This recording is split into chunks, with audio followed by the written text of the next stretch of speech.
Hi everyone. Today I'm going to be going over how to calculate the position of a point on your part that you're looking at. So this is really going to be a tutorial on how to use the point tool within the Baumer VeriSens software. So let's get started. So the first thing you're going to do is add a part location on contours tool. So we're going to just drag this tool over the part we're looking at, and you can see this pattern is a little grainy. You can watch my other video on how to set this tool up with all the settings and things like that. But I'll just breeze through here quickly. So I'm going to say OK.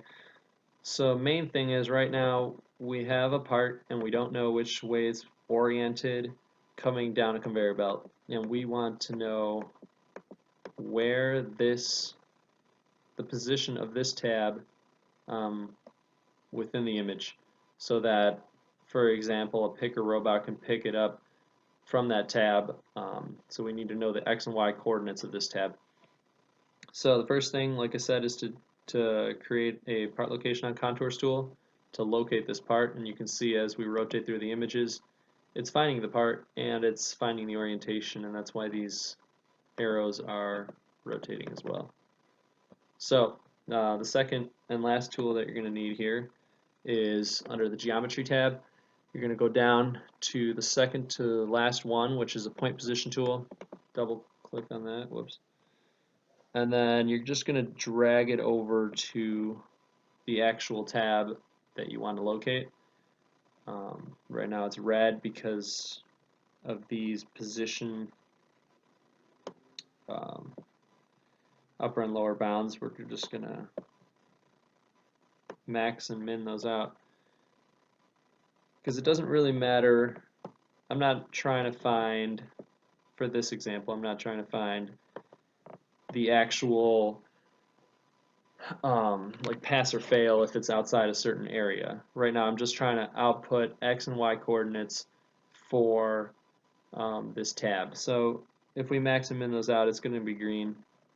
We say OK. And now when we rotate through the image, you can see how that point tool is moving around, always staying on that black tab, and that's because it's tracking off of this original part location on contours tool, and it's just moving around with it based on the orientation of the part and its location. One important thing I wanted to show you here is this track position on. This has to be set to part location on contours, and that's the part location tool that we first set up. It automatically does this, but if for whatever reason you created this tool first, it's going to ask you if you want to track it off of that one, and you can manually do it there. The other thing I wanted to show you was the calculation method, and this is for the X and Y positions here. Right now it's absolute position in image, so your top left corner is going to be 0, 0, coordinate 0, 0, and it's going to be figuring out where this point is in the image based off of X and Y coordinates in pixels. So, you know, here we have 335 pixels in the X direction, so we go 335 pixels over. Then the Y direction, it's giving us 355, which means we're going down 355. You can see when we rotate this image,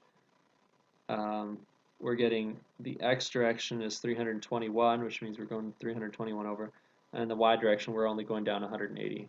So that makes sense.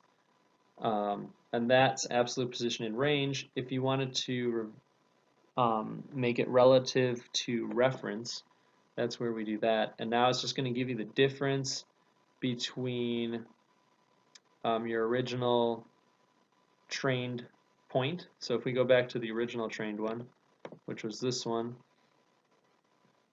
that should, let's teach it actually. Teach it off of that. That should give you 0, 0. So that's your trained part.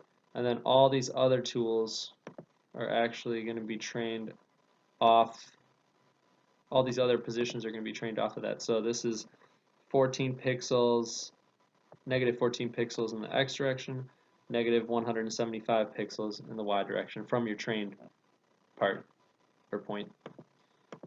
yeah, so that's just up to you. I like to leave it in absolute position in image. Like I said, we max and min these out so we don't fail anything. Now, the other thing you have to do is once you have that and you're picking up your point there, you're going to go to Configure Interfaces, Output Process Interfaces, and here you can select the tool that we were just using, which is the point position 1, and then you can select the value that you want outputted.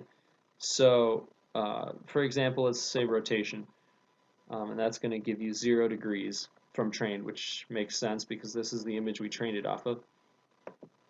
This should be about 180. Yep, negative 180, same thing.